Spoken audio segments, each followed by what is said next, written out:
Bienvenidos, soy Laura Gil y esto es Semana en Vivo.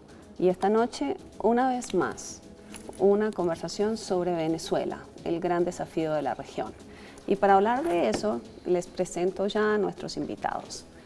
Marta Márquez, directora de Pensar, profesora de la Universidad Javeriana.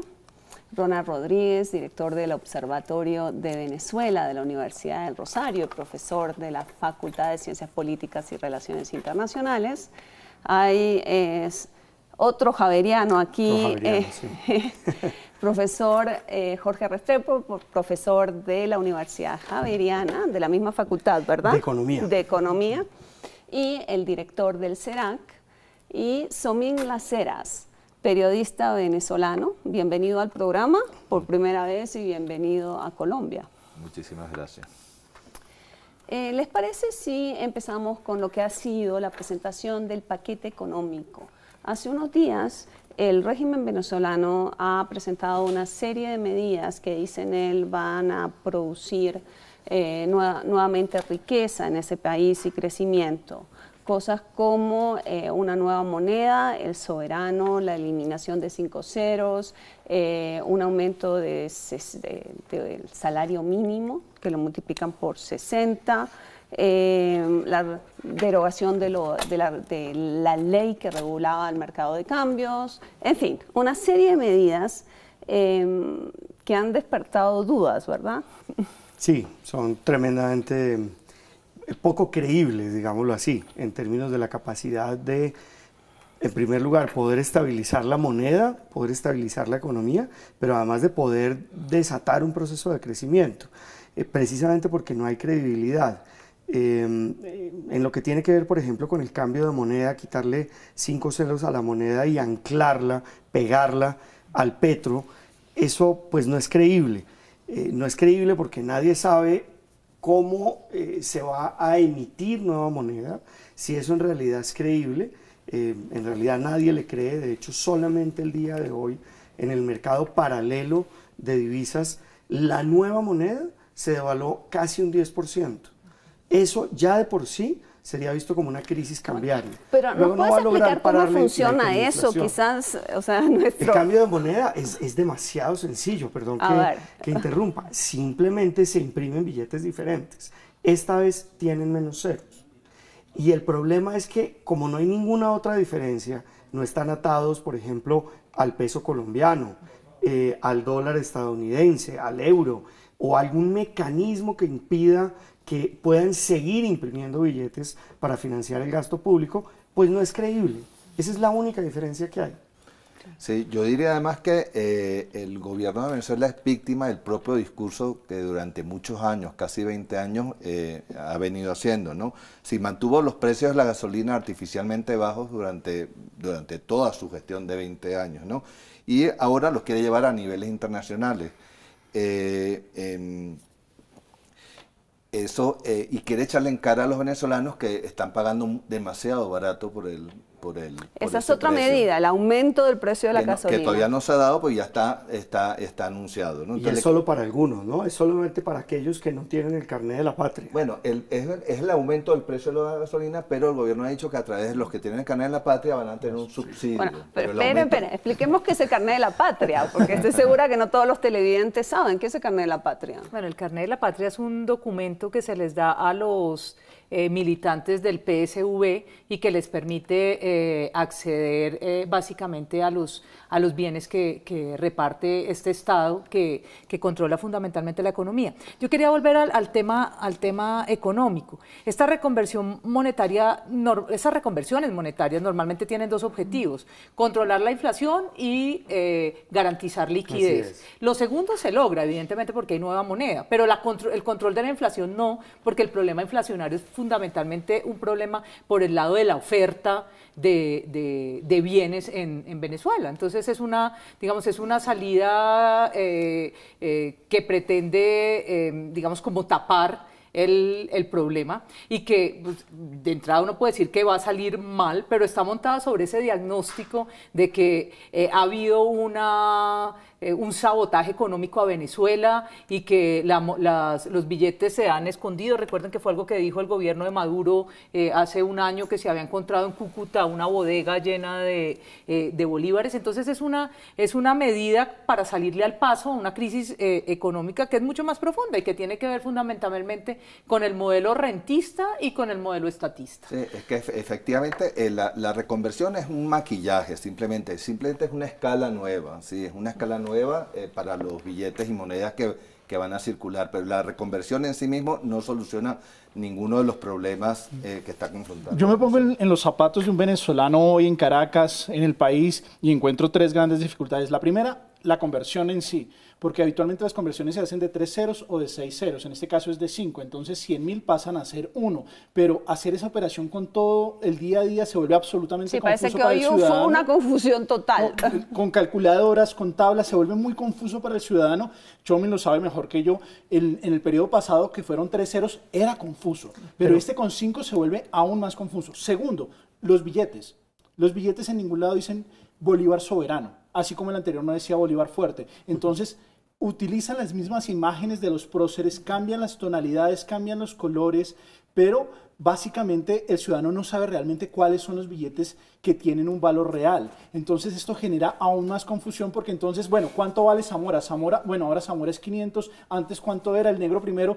Y eso hace que el ciudadano tenga que ver un billete, pero no sepa si ese billete realmente tiene una representación de algún tipo de valor. Y tercero, que todas las operaciones en este marco de transformación han bloqueado el sistema financiero venezolano y a través del sistema financiero venezolano entraban las remesas del exterior. Entonces, muchos venezolanos hoy dependen es de las remesas del exterior, pero durante estos días sus operaciones bancarias quedan bloqueadas porque los mismos bancos todavía están cambiando todo su sistema, toda su contabilidad. Muchos bancos dicen, mire, hoy no hay operaciones, mañana de pronto quizá, pero al ciudadano de a pie que dependía de esas remesas para comprar el alimento diariamente, además porque se compran a diario, porque con la escasez de productos que hay, con la lógica de la hiperinflación, la gente depende del día a día. Uno tiene dinero, va y compra, no espera mañana. Si espera mañana puede comprar menos. Entonces, en ese orden de ideas, el pobre ciudadano venezolano hoy, ante los cambios del sistema, este paquete lo ha dejado en un estado de verdadera confusión y un desamparo donde dice, bueno, si yo no puedo confiar en mi estado, ¿en quién confío? Pero yo quisiera decir algo y es que probablemente eso lo hicieron a propósito, lo de los 5 ceros y no 6, precisamente para para dificultar que la gente pueda hacer la conversión como si se tratara de la misma moneda. Ellos lo que quieren es introducir una nueva moneda para continuar el proceso de expoliación. Y en eso yo tengo una diferencia muy grande con Marta. Claro, es que en últimas toda inflación es un impuesto inflacionario. Ok, pero espera, solamente un segundito. Pongámonos de acuerdo en la cifra de inflación. Estamos hablando de 80.000% de inflación. Exacto, nadie lo sabe. Y hasta cierto punto no importa, porque en un país donde hay una escasez de bienes y servicios básicos, que puede estar cercana al 80%, pues el precio no importa, porque el precio de lo que uno consigue es infinito. Es decir, ya en este momento en Venezuela no importa cuál es el nivel de inflación, porque no se consigue nada. Porque ya las reglas de flexibilidad de precio no funcionan. Eso no funciona, los precios no funcionan, el mecanismo de los precios no funciona.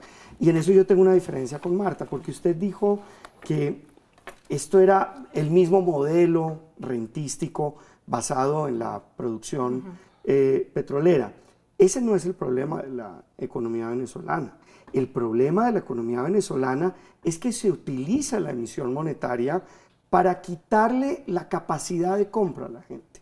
Es un aparato plutocrático que está apropiándose de los recursos fiscales y de la producción petrolera, que es uno de los pocos recursos que además controla el Estado. Se lo quitan a la economía de la gente. Ese es el verdadero problema. Y hasta que eso no pare, hasta que no dejen de imprimir billetes para diluir el poder adquisitivo, para que la gente no pueda comprar, y hasta que no dejen de apropiarse de la renta petrolera, la élite que controla el poder, el régimen, no va a haber ninguna salida a la economía venezolana. Estoy de acuerdo parcialmente, ¿sí? Y es que eso comenzó a ocurrir recientemente. Lo que tradicionalmente ha ocurrido es que el Estado venezolano manejaba la renta petrolera y era capaz de repartirla a la población. Pero en la medida en que dedicó esta renta petrolera, por ejemplo, a sustentar su política exterior, se quedó sin ese recurso y tiene entonces que proceder de esa manera, es decir, se apuntala también en la política monetaria para poder hacer esa expropiación. Pero yo creo que el modelo que tiene Venezuela desde que se da la nacionalización del petróleo en los años 70 es fundamentalmente un modelo rentista. El gobierno, el Estado controlaba la renta petrolera, podía repartirla a la población, ¿sí? Y de esa manera evitaba el conflicto interclase, ¿sí? Y eso se rompe justamente por el mal manejo de esta bonanza económica, una gran bonanza económica que tuvo el chavismo en los 18 años de gobierno, ¿sí? Entonces cambia la lógica. Efectivamente ahora sí se trata de un Estado que mediante ese mecanismo le quita a la población. En eso... Bueno, pero ¿qué le quita? Porque si la escasez es tal, ¿qué es lo que está quitando? O sea, si no hay que comprar, si ustedes... Hay otros problemas, y lamento monopolizar un poco, pero yo creo que también hay otros problemas. Allá no hay respeto a los derechos de propiedad. Eso es importante. Hay otros mecanismos de precios que no funcionan. El del salario, a propósito ahí, vale la pena ver que la similitud de la propuesta del expresidente y senador Álvaro Uribe Vélez de administrar el salario en Colombia, y la propuesta que hizo hoy es bastante similar a la manera en la que se ha administrado el salario en Venezuela durante el chavismo y durante el periodo de Maduro. Yo creo que en general es una economía que está migrando hacia una economía administrada por parte del Estado, en el cual la captura de las rentas la están haciendo quienes controlan el Estado. Eso es una economía disfuncional, eso no tiene solución. Pero,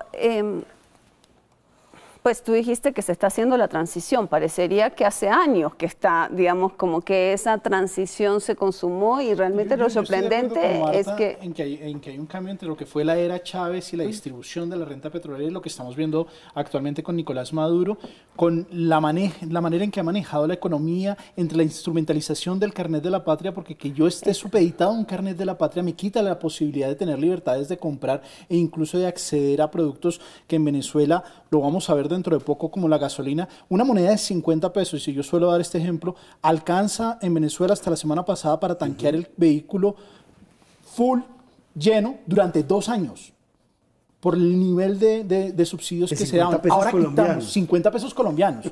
Ahora les quitamos 50 pesos colombianos. Ahora les quitamos todo ese subsidio y les decimos, vamos a precio internacional. Pero aquellos que estén conmigo y tengan el carnet de la patria, se los vamos a subsidiar.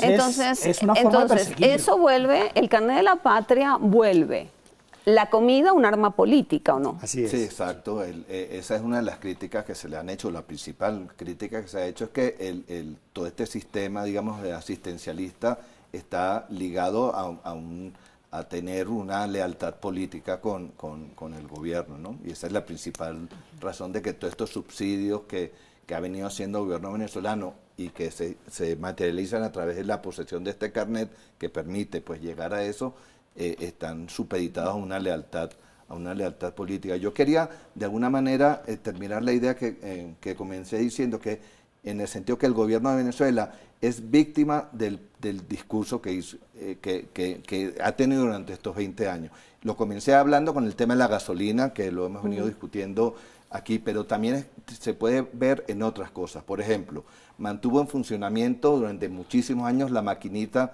de hacer billetes, ¿verdad? Con él aduciendo que era para mantener los programas sociales, para construir casas, ¿no?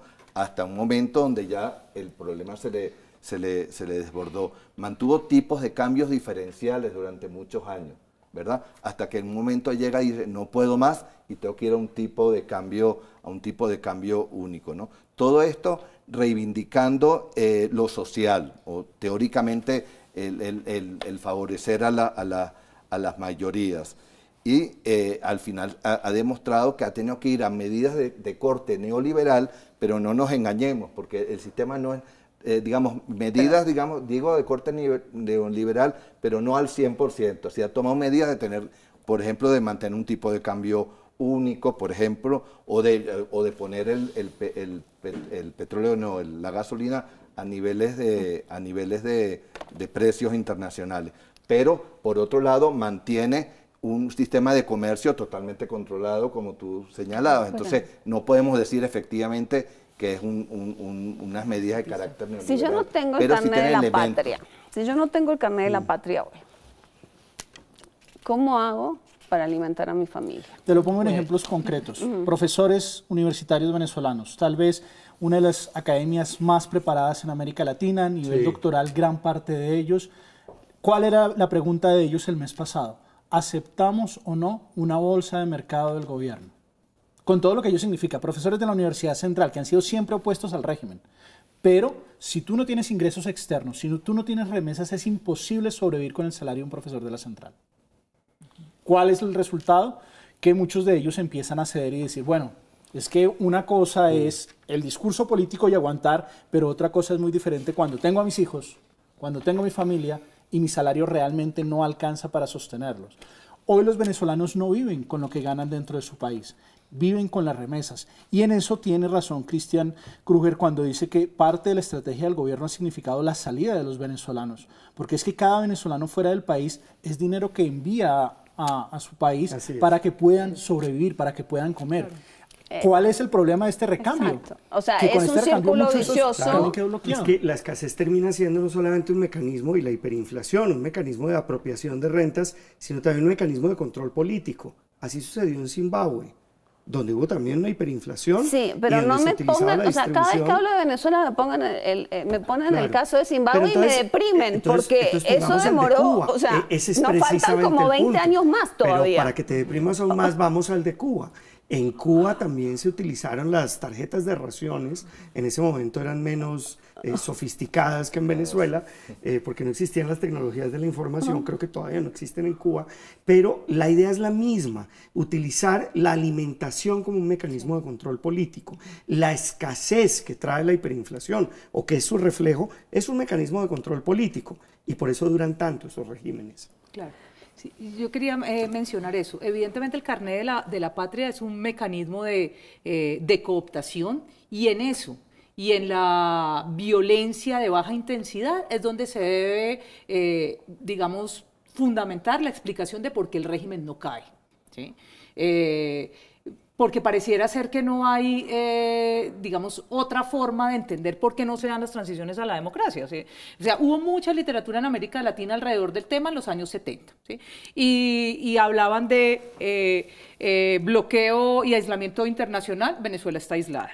Hablaban de escándalos de corrupción, ¿qué más que los que hay en Venezuela? De crisis económica, de eso estamos hablando. Sanciones. Exacto, de movilizaciones, todo eso se da. De las élites económicas volteándose a, digamos, a la transición, eso también, digamos... Sí. Claro, entonces la literatura hoy en día se mueve a no, digamos, a dejar de lado las explicaciones que surgieron de enfoques comparados sobre por qué se dan las transiciones y se centra en por qué permanecen los regímenes autoritarios. Y esas son dos variables claves, cooptación y violencia de baja intensidad. Pero yo quiero, cuando planteamos, o sea, lo de la represión de baja intensidad yo creo que está relativamente claro, porque uno la ve todos los días, ¿no? Hoy arrestaron a... dos dueños de supermercado, dos gerentes, ¿no? Sí. De un grande supermercado son... Correcto, sí. Suárez, ¿no? Sí, ¿Cómo Plan Suárez es un supermercado, una cadena de supermercados en Caracas. Bueno, entonces yo creo que eso está, pero el tema de la cooptación, yo creo que sobre ese, que es el otro factor que tú planteas de por qué los regímenes autoritarios están sobreviviendo, si hablamos un poquito sobre el tema de la cooptación, cómo se manifiesta en Venezuela, ¿y cómo hace para seguir manifestándose? O sea, ¿a quién están cooptando que les permite ese tipo de, digamos, de permanencia en el poder? Yo creo que se da en dos vías, porque en efecto cooptan al ciudadano que tiene menos nivel de acceso a los bienes y servicios, pero también generan un instrumento de clientelismo hacia los militares, claro, que son los que tienen las cadenas de distribución de varios de los alimentos, hacia los colectivos, que también tienen parte de la lógica de los CLAP, y eso les permite controlar a unos grupos donde les dicen, mire, usted lleva la caja CLAP, pero si usted le saca el jabón y se queda con el jabón, la caja CLAP nunca venía con jabón, pero ese jabón tiene un precio en el mercado. La caja CLAP es la caja la caja de mercado que los venezolanos compran. Esto hay que decirlo, porque la mayoría de gente dice, no, es que todavía le regalan los mercados. No, eso era en tiempos de Chávez. En efecto, en tiempos de Chávez se regalaban mercados. En tiempos de Maduro la gente tiene que pagar por adelantado y esperar que le llegue la caja CLAP, si es que le llega. Y a veces se decía que era 15 días, un mes y medio, 2 meses, 3 meses, pero todo ese sistema de distribución, dependiendo del Estado, dependiendo del gobierno, también se convierte en una maquinaria clientelar donde yo dice, bueno, si los militares sacan su tajada, los mantengo controlados. Si los colectivos sacan su tajada, los mantengo controlados y ellos todavía me obedecen a mí.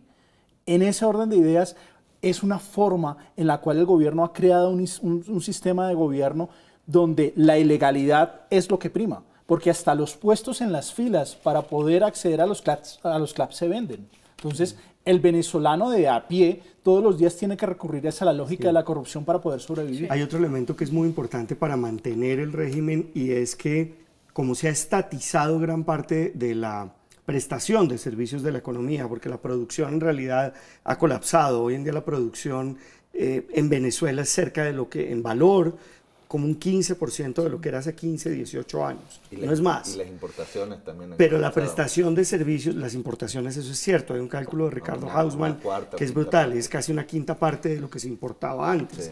Sí. Que eso es brutal. Es un país que vive en dieta, pero en severa dieta. Pero volvamos a lo de los servicios.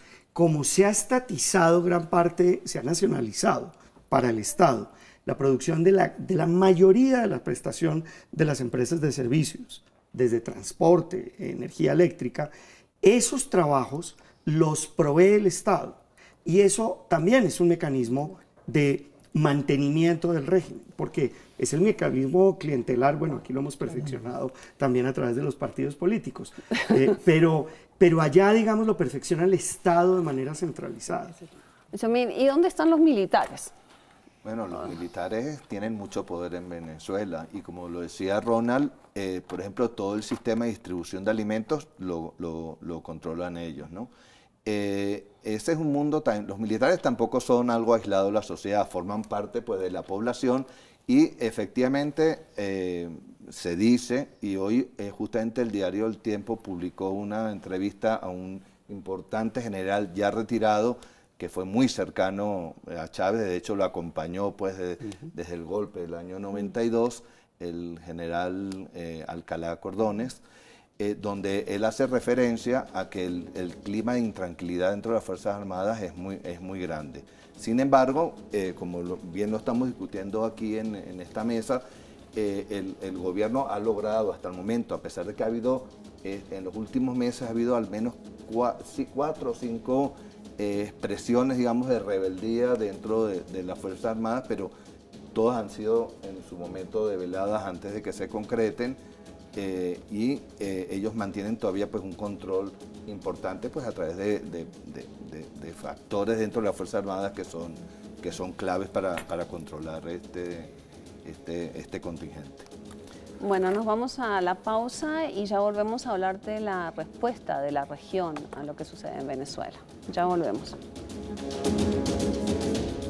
Bueno, seguimos en Semana en Vivo hablando de Venezuela.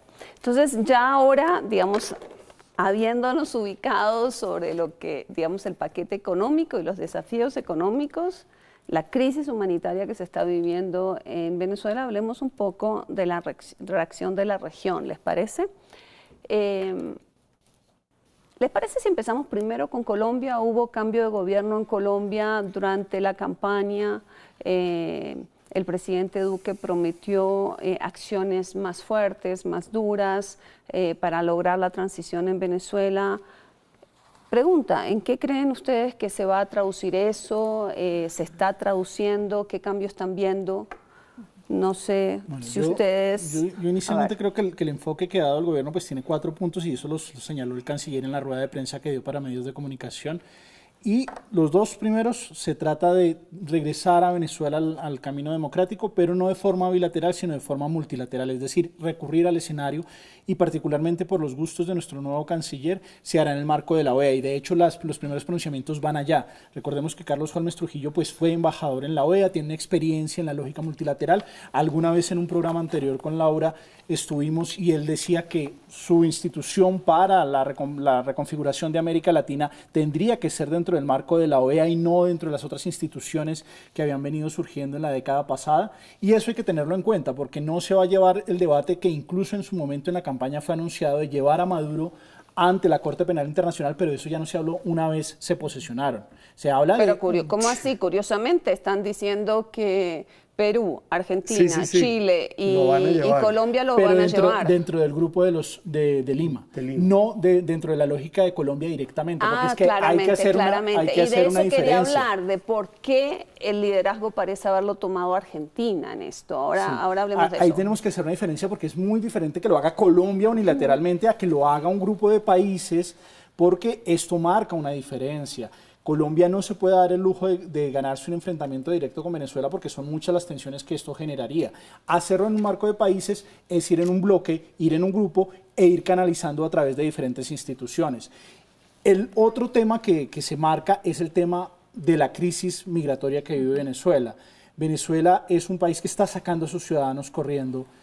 A pesar de lo que diga Diosdado Cabello, que con estas medidas económicas todo el mundo se va a ir para Venezuela, obviamente pues esto es más que un mal chiste, es un ataque de cinismo por parte del presidente de la Asamblea Nacional Constituyente. ¿Cinismo o demencia? ¿Es cinismo o es demencia? Es cinismo. Estamos hablando de un personaje bastante perverso que tiene la política venezolana y el tema que yo creo que a Colombia le debe preocupar más y donde debería estar el verdadero liderazgo de Colombia es en el tema migratorio. Claro, porque lo que vimos con Perú y Ecuador exigiendo pasaporte, eso se veía venir. Y no solamente porque los venezolanos tienen el imaginario de que en Chile y en Perú lo pasan muchísimo mejor y tienen más oportunidades, sino porque ya hay venezolanos que están en Chile y en Perú y se están dando cuenta que ese imaginario no era tan cierto. La mano de obra calificada sí tiene espacios en estos países, pero la mano de obra no calificada, que es gran parte de la migración que vimos en los últimos 2 años, empieza a encontrar unas talanqueras y empieza a devolverse. Y al país al que se devuelve es al país al que tiene más raíces, y es Colombia. Sí. Listo. Yo quería, antes de darles la palabra, hacer una aclaración para entender lo que acaba de decir Ronald, es que Ecuador y Perú acaban de anunciar que exigirán pasaportes de aquí en adelante. La exigencia de pasaportes se convierte casi en una dificultad que no se puede superar porque Venezuela ha dejado de emitir pasaportes. Sí, claro. Yo quería retomar algo que Ronald hace referencia y es la cuestión humanitaria, ¿sí? Que básicamente por el cierre de las otras fronteras se va a aplicar para el caso colombiano. Y el enfoque que tiene el gobierno de Duque frente a esto es un enfoque policial frente a la frontera, ¿sí? No un enfoque de trabajo humanitario, sino básicamente un enfoque de control a los migrantes. ¿Pero eso ya lo sabemos? Eso lo dijo en una de las visitas que hizo al Catatumbo. El gobierno Duque dijo que el control de las fronteras y las zonas críticas es una prioridad para el Estado colombiano. ¿Sí?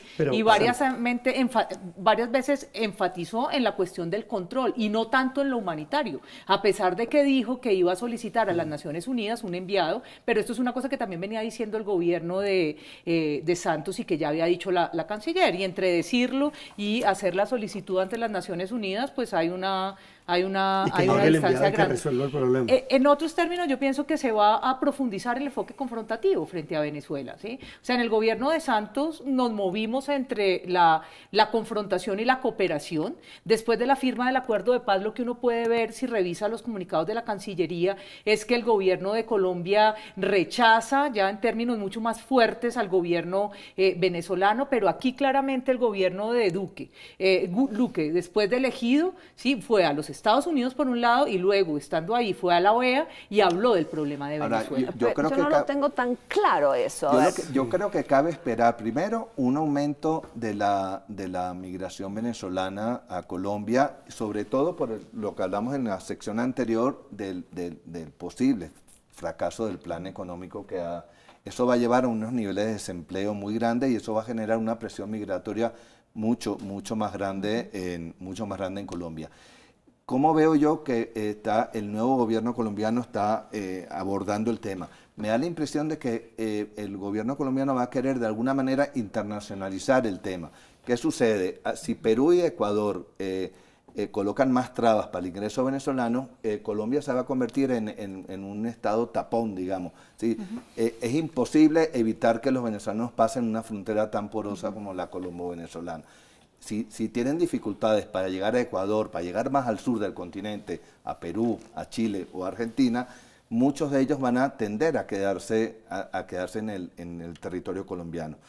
Yo creo que la estrategia del gobierno va a ser internacionalizar, llevar este tema a la OEA, el tema de generar el tema de las cuotas para que los países latinoamericanos reciban cuotas de inmigrantes venezolanos. Y el tema que, Marta, tú acabas de señalar, de que sí creo que es novedoso, yo no lo había escuchado por lo menos de manera muy importante, del delegado de la ONU para que coordine en Colombia el tema humanitario relacionado con la inmigración. Entonces, la impresión que me da a mí es que Colombia va a tratar de hacer eso. También el canciller habló de crear un fondo humanitario. Eso podría ser una manera de captar recursos para poder atender a la población, pero venezolana. a ver, la pregunta que les hago es, el argumento, digamos, el argumento de Colombia es, esto es una responsabilidad compartida, es una responsabilidad de la región y es evidentemente, pues era también la posición del gobierno anterior.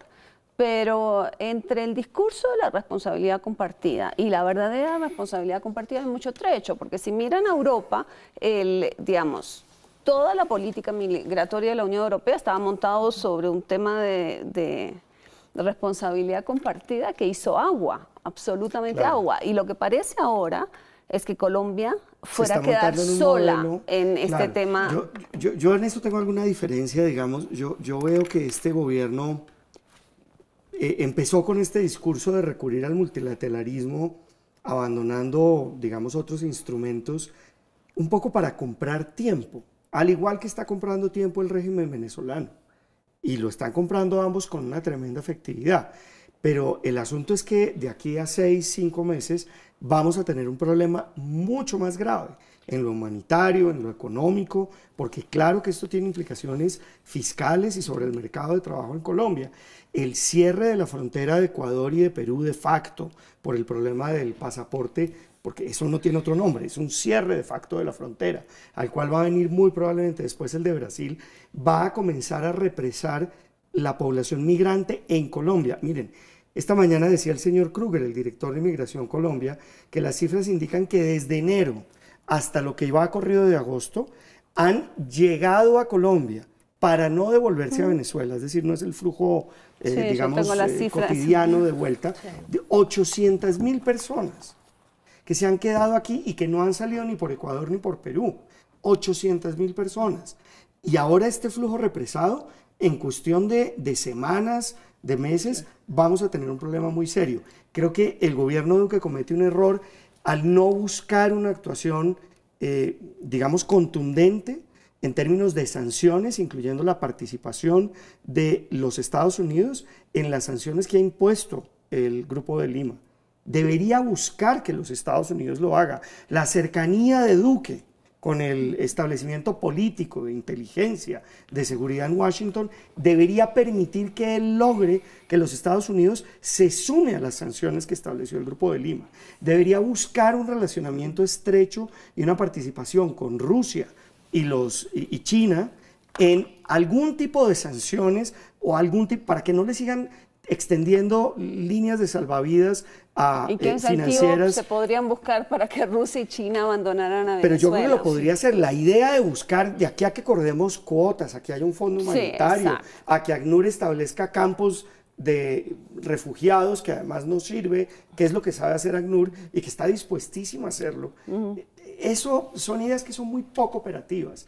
Hay cosas que se pueden hacer más rápido y mejor. Bueno, yo difiero en varias cosas. Primero, no creo que Venezuela realmente esté aislado, está aislado del mundo occidental.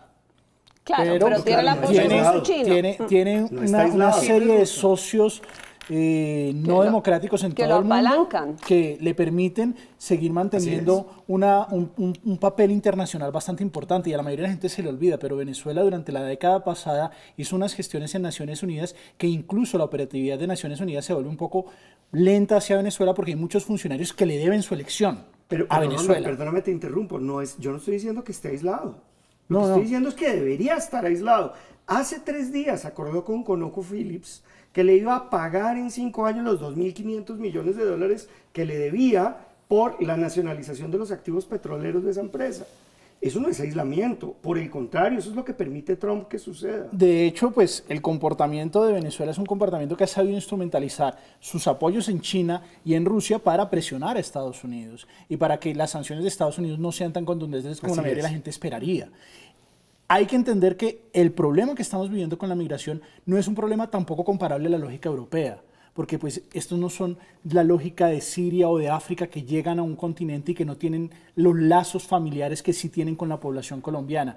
Y esto va a sonar terrible, pero Colombia en medio de todo es uno de los países que ha demostrado, por lo menos en lo que llevamos de la situación migratoria, que por lo menos hay una voluntad por parte de algunos funcionarios del Estado, ni siquiera de los gobiernos, sino del Estado, de tratar bien a los venezolanos. Y eso hay que destacarlo, porque la mayoría de los países, para el número de personas que ha recibido, Pero tendría una yo les reacción quiero hacer muchísimo una más pregunta y negativa. seguramente tú me la puedes contestar ahora con tu intervención. Es cuando ustedes, digamos, repiten las palabras de Christian Kruger, director de Migración Colombia, que el régimen se está aprovechando de esta gente que está echando para poder sobrevivir adentro. Les quiero hacer una pregunta. Colombia, que sí ha reaccionado, digamos, de manera solidaria, ante digamos, la frustración de no ver avances en Venezuela, ¿ustedes creen que podría haber un cierre de fronteras acá para castigar, para poner las cosas al régimen más difíciles? Porque realmente lo que está detrás, digamos, el segundo paso es decir, bueno, pero si están sobreviviendo por la gente que están echando, yo te digo que sí, y yo creo que lograr yo te digo que eso sí, es una además sería posibilidad. Es una característico. posibilidad. ¿Y qué Claro, significaría sí, y sería desde el punto de vista humanitario? Y Laura, también? además sería característico de un régimen antiliberal y de una coalición o un partidito de gobierno como el Centro Democrático. Sí. Ahora, pero Yo insisto en el fíjense, enfoque yo- policial. ¿A dónde fue Duque recién posesionado? Primero a San Andrés, luego a Catatumbo y luego al sur del país. Y en los 3 lugares habló de seguridad. Y no nos olvidemos que este posconflicto se está jugando fundamentalmente en esas 2 fronteras, en la frontera colombiana y en la frontera ecuatoriana. Ahora- Entonces, hasta el momento quien ha cerrado siempre unilateralmente la frontera ha sido Venezuela. ¿Sí? Yo estoy de acuerdo contigo, yo estoy de acuerdo contigo en que esa sí puede ser una salida de un gobierno con Ahora, el corte del gobierno de Duque, al que yo no lo veo posicionando en el escenario internacional un discurso de responsabilidad compartida. Ahora, cualquier política de cerrar fronteras yo creo que está condenado al fracaso. Sí, la frontera colombo-venezolana en particular es una frontera muy, muy larga y muy porosa además. Incluso yo diría, en el caso de Perú y Ecuador, que están haciendo medidas mucho más restrictivas para la entrada de venezolanos, yo creo que eso es muy peligroso porque los venezolanos están desesperados, así, no están saliendo de Venezuela para simplemente alcanzar mejores condiciones porque no las tenían muy buenas, no, están a nivel de desesperación, los que están saliendo ahorita, van a entrar en Perú y en Ecuador por los caminos verdes. Y eso, si eso se hace así, y si se llegara a hacer en Colombia así, los venezolanos que van a venir van a entrar en el mundo de la ilegalidad, sin ningún control de nadie. Y eso va a traer problemas a nivel delincuencial, puede traer problemas a nivel de epidemias, etcétera, porque va a ser una población que no está controlada. Entonces, cualquier política que vaya por el camino de cerrar las fronteras, yo creo que está condenada realmente al fracaso y creo que sería mucho más inteligente por parte de los gobiernos de la región acudir, por supuesto, a la cooperación internacional que puede ayudar mucho y a llevar unas políticas mucho más abiertas, no solamente de solidaridad por razones humanitarias, sino hasta de propio interés de los propios estados, que es mejor que tener una población que está, yo no diría que ya que es inmigrante, sino es desplazada es una población que se está desplazada de manera forzosa. Entonces sería mucho más inteligente hacerlo de esta manera. Claro. Yo difiero frente a la lógica de que se cierre la frontera con Venezuela porque es realmente imposible. Es una frontera imposible de cerrar, son 2.219 kilómetros y el gobierno de Duque no creo que tome esa medida porque no tiene, y de hecho a ciertos sectores de la comunidad venezolana. El régimen, eso seguro se cae, seguro. El 31 de diciembre se mate Marrano y el gobierno venezolano caiga. Y eso no es tan cierto. Incluso así cayera Nicolás Maduro. Claro. A mí incluso me preocupa más la caída de Nicolás Maduro, porque se puede presentar una lógica como la de Libia, en la cual no hay ningún sector que tenga realmente poder para controlar el sistema político venezolano. Hay mucha gente armada, hay muchos delincuentes que se han beneficiado de este gobierno y no se logra establecer un orden. Entonces, el presidente Duque tiene que tener muchísimo cuidado frente a esas voces que le dicen que esto ya se va a resolver y que mire, lo humanitario se va a resolver porque pues todos los venezolanos de inmediato se van a regresar a su país. Una persona que está en Colombia con su hijo, con su niño, no se va a regresar inmediatamente caiga Nicolás Maduro, claro, porque no van a haber medicamentos, no va a haber comida. La recomposición de Venezuela puede llegar a durar los mismos 20 años, 19 años que lleva el chavismo o incluso más, porque el daño que le han hecho al sistema de salud, al sistema educativo, al sistema petrolero, a toda la lógica económica hace que el retroceso de Venezuela sea muy grande. O sea, esa es mi verdadera mejor dicho, preocupación. nosotros deberíamos estar pensando en que en el momento en que llegara a caer el régimen habría que empezar una especie de plan Marshall latinoamericano para Venezuela. Perdón citarme proponiendo eso, pues por ahí lo puse en una cuenta en Trino. Yo creo que Colombia debería liderar, usted dice que eso no lo va a hacer el gobierno Duque, así como usted cree que tampoco va a cerrar la frontera, ojalá que yo me equivoque en lo segundo y no en lo primero, ojalá que no cierre la frontera, pero yo creo que sí podría liderar el gobierno Duque, insisto, por su cercanía con esos factores que están en el poder en los Estados Unidos y algunos países de derecha de Europa, y bueno, yo creo que podría desarrollarse una gran cercanía, por ejemplo, con regímenes como el de Putin, simplemente por el carácter, digamos, de derecha que pueden tener los dos regímenes, el gobierno de Colombia y el régimen ruso, para poder organizar una conferencia internacional que prepare la transición. El gobierno de Santos comenzó a dar unas puntadas en ese sentido. ¿Cuándo? El ministro Cárdenas, durante las sesiones de primavera del Banco Mundial y Fondo Monetario Internacional, desarrolló una serie de mesas de trabajo centradas en la preparación de la transición en materia económica y financiera. Se hicieron cálculos, incluso ayudados por el Banco Interamericano de Desarrollo, acerca de cuánto sería el volumen de recursos que se necesitarían para esa transición, cerca de 60.000 millones de dólares, sin incluir el repudio de la deuda, que yo creo que es algo que debería estudiar seriamente el régimen venezolano. La deuda que ha adquirido en estos 20 años el gobierno de Chávez y el gobierno de Maduro es una deuda que debería repudiar la nación venezolana. Sí. Pero, y esa es justamente la razón por la cual China y Rusia no le van a quitar el apoyo a Venezuela. Y los Estados Unidos, porque esa deuda se le debe principalmente al sistema financiero estadounidense. Bueno, y aquí es importante decir que las medidas económicas que está haciendo, que está anunciando y poniendo en práctica el gobierno de Venezuela se están haciendo por fuera, digamos, del régimen constitucional venezolano, ¿no? A través de la Asamblea Nacional Constituyente, que es una Asamblea Nacional Constituyente que no está reconocida, digamos, por lo menos por los países occidentales. Esto también muestra cómo las medidas que se están tomando en un futuro también podrían tener algún tipo de contestación por parte de un futuro gobierno diferente en Venezuela.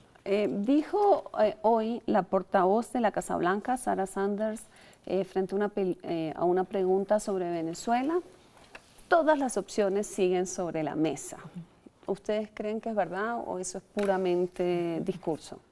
¿Creen que todas las opciones realmente están sobre la mesa? Bueno, yo creo que ellos allá en el establecimiento de inteligencia de los Estados Unidos siempre consideran todas las opciones, al igual que la vicepresidente Marta Lucía Ramírez, que hay que decir que ojalá que se recupere pronto, para que siga soltando ideas como la de, ella le pidió en un par de trinos una intervención a los militares venezolanos. Sí, uso de la fuerza, sí, por Sí, una razones humanitarias, hace unos intervención meses, de y la en fuerza por campaña. razones humanitarias. Creo que fue ya posicionado, ya elegidos ellos dos en el gobierno. Sí, pero el ejército está ideologizado, purgado, y se le ha quitado control de mando a los generales y por eso es el país del mundo que más generales tiene. Entonces yo pienso que la cuestión de la transición vía militar, golpe, además no lo querríamos. ¿Sí? Y la cuestión de la intervención, que yo creo que a eso es a lo que implícitamente se hace referencia cuando se habla de que todas las opciones están sobre la mesa, porque es algo que resuena. Es difícil pensarlo hoy en día en América Latina, ¿sí? Y más si se tiene en cuenta el fracaso de todas esas transiciones por intervención en el mundo, ¿no? Listo, pero entonces tenemos un presidente que prometió en campaña que iba a hacer cosas frente a Venezuela y que él sí iba a dar resultados. ¿Qué puede hacer más allá? Sanciones, dice Jorge. ¿Qué más puede hacer? O sea, conferencia internacional, sanciones. ¿Qué más? Yo creo que Pero Colombia salidas. tiene la posibilidad de manejar un liderazgo en el tema de la migración si logra convertir a la migración en un proceso exitoso para América Latina y para el mundo. Obviamente esto es el terreno ideal. Estamos hablando de una migración que ya son números importantes, ya son más de 1,5 millones de venezolanos en Colombia. Son un número que se ha expandido por todo el continente, que supera el 10% de la población venezolana, pero donde nosotros tenemos gran parte de la población. Colombia, con todas sus dificultades, la lógica de conflicto nos dejó a nosotros unos sistemas que nos ha permitido asumir parte de esa migración. Todo lo de desplazados que nosotros vivimos por nuestro conflicto armado han sido las comunidades religiosas, las organizaciones de las iglesias cristianas, las organizaciones civiles, las que han empezado a hacer el trabajo, no el Estado. Fueron ellos las primeras que empezaron a acoger a toda esta población. Y ahí hay una experiencia que hay que decirlo. No todos los países hacen eso. No se hace lo que se hace en Cúcuta todos los días de estas comunidades religiosas repartiendo alimentos y dándole la bienvenida a los venezolanos. Que para nosotros puede parecer una cuestión menor, pero que para el venezolano que llega con la esperanza rota de su país es muy diciente. Claro. Y en ese escenario la sociedad civil colombiana está actuando. Por otro lado, las instituciones del Estado han empezado a hacer unos ejercicios de control, de saber quiénes son los que están, cuántos son, en qué condiciones, cuáles son las necesidades en materia de ayuda humanitaria que se requieren realmente, porque que una persona pase en condición de ayuda humanitaria no quiere decir que sea pobre. Tenemos profesionales que su vida se ha pauperizado tanto. Claro, 60% según la encuesta de recibir esa migración. Bueno, se nos acabó el tiempo. Claro. Se nos acabó el tiempo, pero le quiero dejar la última palabra. Dígame, en una oración, ¿qué quisiera usted ver del presidente Duque? Bueno, yo quisiera que tuviera una política firme respecto al gobierno de Venezuela y que tuviera una política muy proactiva respecto a la inmigración, porque como lo dije antes, creo que llevar a la población inmigrante venezolana que ya tiene carácter de desplazada, llevarla al campo de la ilegalidad, creo que sería peligrosísimo para Colombia y sería, por supuesto, humillante para los venezolanos. Bueno, muchísimas gracias por habernos acompañado y muy buenas noches.